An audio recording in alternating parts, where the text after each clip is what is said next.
Wow, what's good? What's good? It's the one and only, but what do I know? Boxer coming back at y'all with another one, man. I got a funny story, a quick little funny story for you guys. Do you know I recorded this whole entire video and did not realize my microphone was not on until after I got done, bro?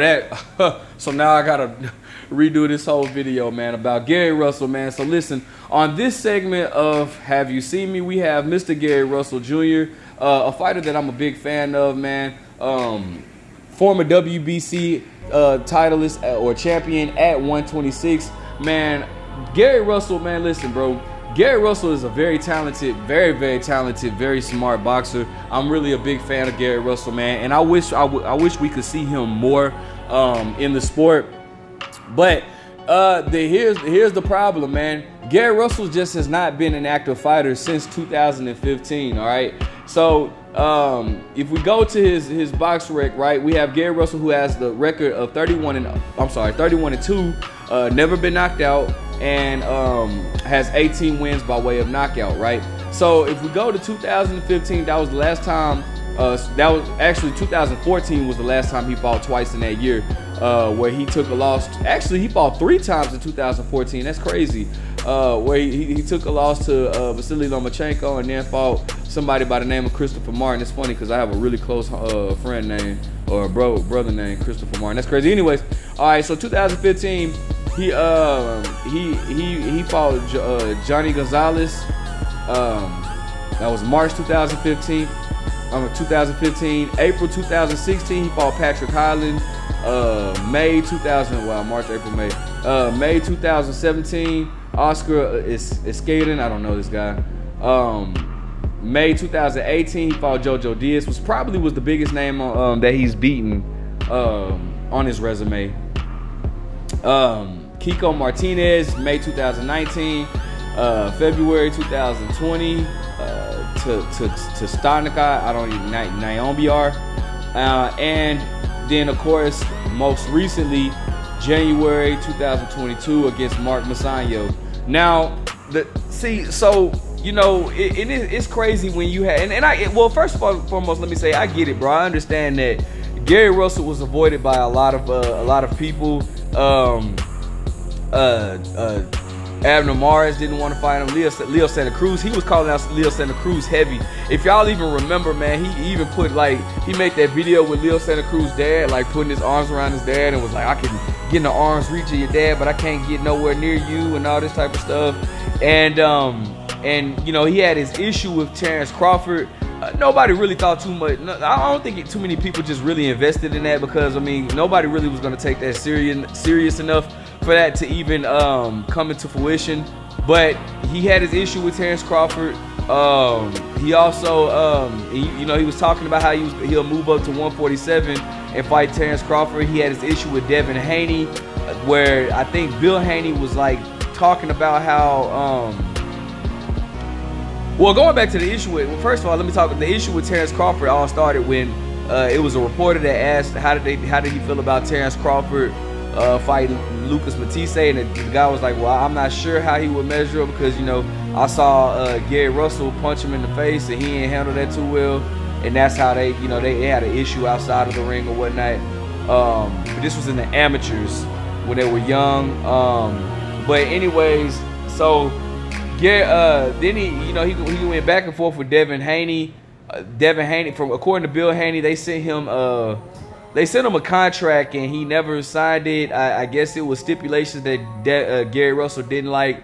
You know, it was just a lot going on, just a lot of back and forth, but no big fights getting into action. So, but the most recent one and the biggest call out that he's been making was against Gervonta Tank Davis. And he was calling out Tank Davis for a long time. But my whole thing with Tank, the issue that I had with him calling out Tank Davis is, well, for one, Tank fights at 135, and so did Devin Haney at one particular time. Well, he still fights at 135. I'm tripping.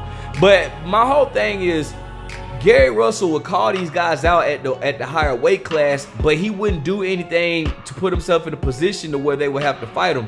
Meaning that, bro, if you like, it's absolutely no reason If I fight at 2 weight classes above you and you calling me out, what do I get out of fighting a smaller guy? Because I mean, let's be honest. As much as I love Gary Russell, I'm a hardcore boxing fan. But nobody knows Gary Russell outside of hardcore boxing fans, right? And outside of the DMV area where Gary Russell's from, Capitol Heights, Maryland or whatnot. Nobody really knows Gary Russell outside those walls or whatnot. So it's like, it makes it hard for us to really press. And I was one that actually was very interested to see how Tank would do against Gary Russell. But I never was able to stand on that argument whenever I would say, bro, I want to see Tank versus Gary Russell. That was the first thing people would say is, well, Gary Russell's not even active in his own weight class, and that really I couldn't stand. That's the truth. You don't make an argument for yourself by calling out Tank Davis, but you're not even active in your own weight class, let alone you haven't even competed in the weight class that Tank Davis competes in. And I would always say, bro, like Gary Russell always had the argument of, well, I want to fight, I only want the big fights. But it's like, bro, you got to still keep yourself active and keep yourself relevant in order to make a case for a big name like Tank Davis, right? Now, do I think Tank Davis ducked Gary Russell? No, you can't call it a duck, because for one, I feel like a duck is when somebody is calling you out and the fight is reasonable, the fight makes sense, and they're in the same weight class as you. If somebody is calling you out and they're not in the same weight class as you and you choose not to fight them, that's not considered a duck, bro. It's just like when Triple G was calling out Floyd Mayweather. A lot of people was trying to say that Floyd was ducking Triple G. How is Floyd ducking Triple G when Triple G fights at middleweight and Floyd fights at welterweight? That's not a duck. They're in 2 separate weight classes.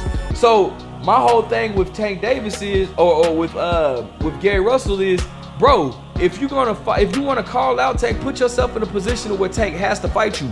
Go up to 135 and beat some of these other names. That way you make a case for Tank Davis having to fight you. But Tank Davis gets nothing out of fighting Gary Russell at this point, because Gary Russell has not done anything at 135. Yes, you held the WBC at 126 for a while due to inactivity as well, but you make no case for your name being thrown in the mix at 135. So it's like, bro, go up there and fight these guys. Go up there and beat any of these guys, bro. Even if it's not a big name, you still are at that weight class, and at some point Tank is gonna have to run into you. But the route that you're going right now, not taking any fights at all, just sitting around waiting once a year for your mandatory, bro, that's not gonna help you at all, bro. That's not gonna help your situation at all, bro. So that was just my biggest issue as far as Tank Davis goes. I mean, as far as, I keep saying Tank Davis, as far as Gary Russell goes, bro. Tank Davis is a star, bro. Tank Davis just,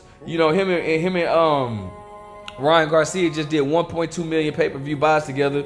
I think Tank has like 4 million followers on Instagram. I know you can't equate everything to Instagram followers. That's true. But Tank has like 4 million followers, whereas Gary Russell has 61,000 followers. It's a big gap in between these two, and Gary Russell just is not making himself. It almost comes off as Gary Russell hating on Tank Davis. I'm just being honest. Like, people will borderline think, if people don't know Gary Russell the way I do, they would think that Gary Russell is just hating on Tank Davis, like the way he's coming at him and just sitting around, like, not doing anything. So that's why I just say, man, Gary Russell needs to make himself known. He needs to make his presence known. He needs to compete more and just make himself more relevant instead of just sitting around just waiting. Move up to 135 and beat these guys, bro.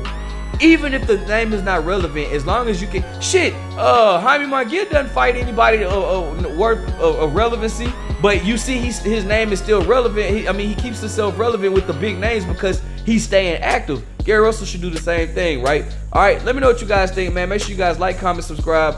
But what do I know?